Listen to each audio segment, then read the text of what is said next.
বদলগাছি এক গ্রাম পঞ্চায়েতের সদস্য সুনীত মল্লিক শুক্রবার এলাকায় নির্মীয়মান নর্দমার কাজ পরিদর্শনে গিয়েছিলেন।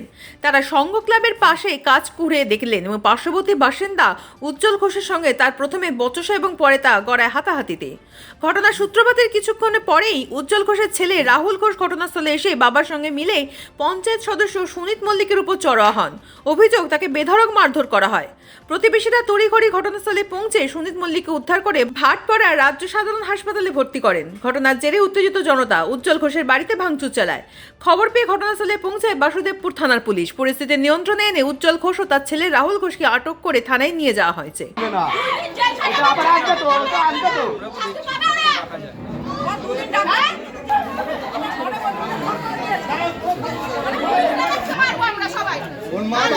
কার গায়ে হাত দিয়েছে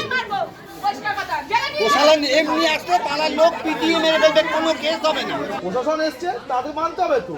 এবার সন্ধ্যা এটা বলেছে, তাহলে সন্ধ্যার ওপর দিয়ে যাও, তোমরা এমএলএর ওপর দিয়ে যাও, তাহলে এমএলএ কে জবাব দেবে। আমি বলে দেবো যে কৃষ্ণ দাদা ওদের আমি পরিবার সবাইকে বলেছি, এরা শুনছে না। আমি 7 ফোনটা তাই বলবো। এবার আমার যেটা আমি তোমাদের শেয়ার করলাম, এবার তোমরা কি করবে তোমাদের। আমি আসবো না, ওকে দেখিয়েছি, এমএলএ ফোন করেছি। সন্ধ্যা যেটা বলেছে প্রশাসনের কাজ করবে, তোমরা নিজের হাতে আইন তুলে নিও না।